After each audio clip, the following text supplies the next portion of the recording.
नमस्कार, न्यूज 31 देख रहे हैं आप और मैं हूं आपके साथ नैना। जमीयत उलमा हिंद के प्रमुख मौलाना महमूद मदनी ने कार्यक्रम में कई संवेदनशील मुद्दों पर खुलकर बात की। उन्होंने जिहाद, राजनीति, स्कूल के पाठ्यक्रम और मुसलमानों की छवि पर अपनी राय रखी, जिसके बाद उनके बयान चर्चा में है। मदनी ने कहा कि देश के स्कूलों के पाठ्यक्रम में जिहाद का सही अर्थ पढ़ाया जाना चाहिए। उनके अनुसार जिहाद शब्द को गलत तरीके से पेश किया गया है, इसे गाली के रूप में इस्तेमाल किया जा रहा है, जबकि इसका मूल अर्थ अन्याय के खिलाफ आवाज उठाना है। जिहाद का विरोध करने वालों को उन्होंने गद्दार बताया और कहा कि ऐसे लोग समाज में नफरत फैलाते हैं। पहले एक इंटरव्यू में भी उन्होंने कहा था कि जिहाद का दुरुपयोग हो रहा है और इसे गलत संदर्भ में गाली बनाकर इस्तेमाल किया जा रहा है। मदनी ने कांग्रेस के घटते जनाधार पर भी कई सवाल उठाए। उन्होंने कहा कि देश की सियासत में कई पार्टियां मुसलमानों की भावनाओं को समझने में असफल हो रही हैं। मदनी का दावा है कि आज सरकारी स्तर पर मुसलमानों को जिहादी और फसादी कहा जा रहा है, जो गलत है।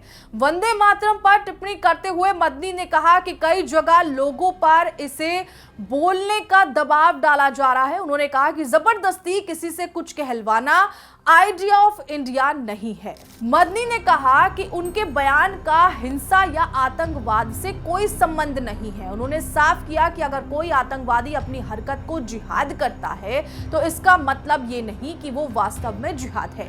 असली जिहाद न्याय और सच्चाई की लड़ाई है, न कि हिंसा। उनका कहना है कि वो पिछले 30 वर्षों से ये समझाने की कोशिश कर रहे हैं कि जिहाद की गलत परिभाषा पाकिस्तान जैसे देशों ने फैलाकर मुस्लिम समाज को कमजोर किया है।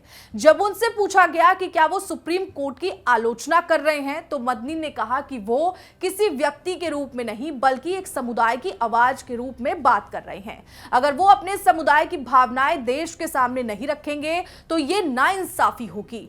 मौलाना मदनी के इस बयान ने एक बार फिर जिहाद, मुसलमानों की पहचान और सियासी माहौल पर नई बहस छेड़ दी है। वो दावा करते हैं कि उनका उद्देश्य केवल जिहाद की सही परिभाषा बताना और समाज में फैली गलतफहमियों को दूर करना है। बता दें कि इससे पहले जब मौलाना महमूद मदनी ने जिहाद को लेकर भाषण दिया था तो भाजपा के संबित पात्रा ने प्रेस कॉन्फ्रेंस में कहा था कि मदनी के बयान देश को बांटने वाले, विवाद बढ़ाने वाले और जिहाद के नाम पर गलत संदेश देने वाले हैं। पात्रा ने आरोप लगाया कि मदनी जानबूझकर जिहाद के मुद्दों को तूल दे रहे हैं, जबकि देश आतंकवाद के खिलाफ एकजुट खड़ा है।